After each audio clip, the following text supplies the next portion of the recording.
You probably pride yourself on being a very logical person or being a logical thinker. I know I certainly do. And we live in a world which is absolutely obsessed with logic. We love data, we love spreadsheets, we love the idea that 1 + 1 = 2. We assume that people as well are pretty logical and they work like computers. So input A gets result B. But actually, when you take a step back and when you look at behavior, you start to realize that humans don't really run on logic at all. We actually run on psychology. And if you're trying to solve business problems like get more clients or get more customers or convert at a higher rate, attacking these business problems using only logic when humans are actually psychological, you're actually going about fixing the wrong things. And I see this again and again and again with various different businesses because they focus only on the logic. Now, I'm going to give you a perfect example of this. Here in the UK, we have these things called roundabouts, and they're like circular junctions. Traffic comes to them, and then when they're on this roundabout, they can choose which way to go from it. So imagine scenarios where people approach this roundabout too fast, and they approach the roundabout too fast, they end up crashing into the bit in the middle, or the last minute they actually have to slam on their brakes to avoid crashing into the bit in the middle.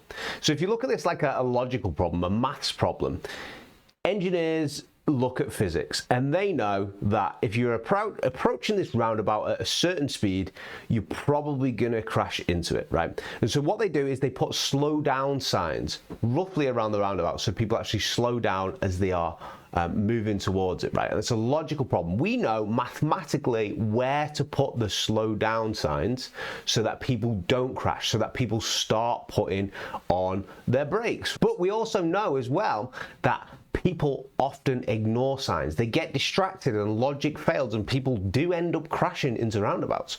So behavioral scientists came up with a different solution. Instead of just changing the brakes or changing where the sign is positioned on the road or changing what the sign looks like, they actually simply painted horizontal white lines across the road leading up to the roundabout.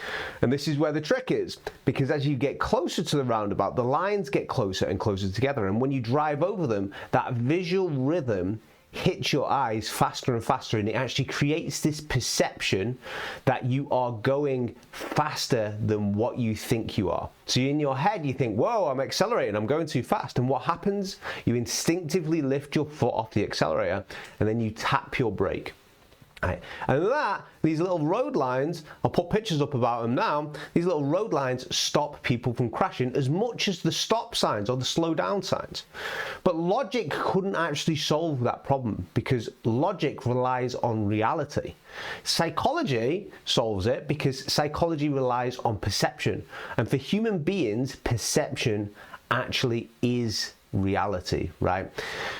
So this happens because of how our brains are wired. We are not that rational, logical type of people that we pretend to be. If you think about New Year's resolutions, logically, lots of people say, in January, I'm going to go to the gym 3 times a week to lose 10 pounds. That is a solid, logical plan. But then reality hits and we get halfway through January and we get tired, the motivation fades and we stop going, basically. And this creates this state of cognitive dissonance. Now, cognitive dissonance is a fancy psychological term.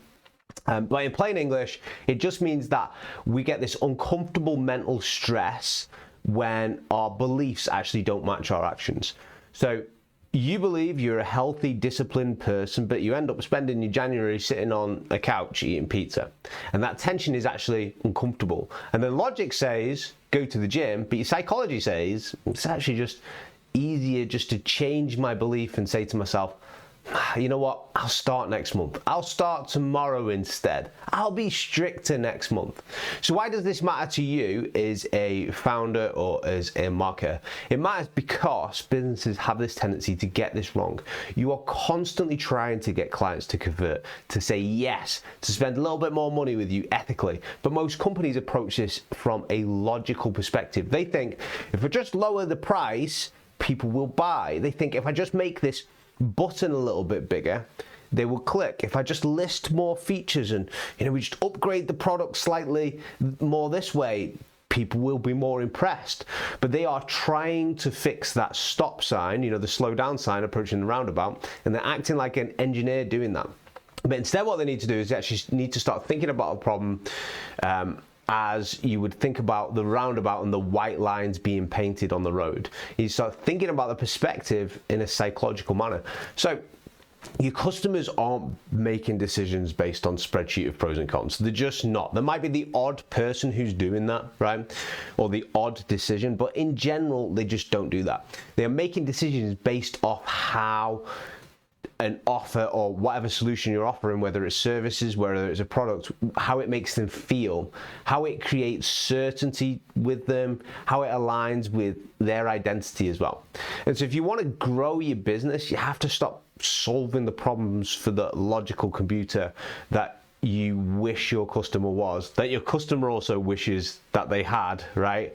And instead start solving the problems for the psychological human that they actually are, right? Because 1 + 1 = 2, but only on paper.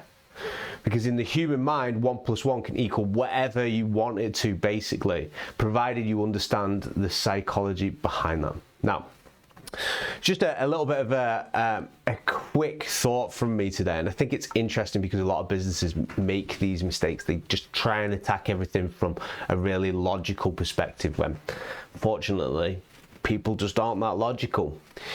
If you enjoyed this video and you want to see a little bit more, you can look at this next video, which is the 5 biggest persuasion mistakes that businesses make when they come to trying to get their customers to convert at a higher rate. Most businesses make these mistakes, so you will find some gold in there for you. Okay, take care, have a good one.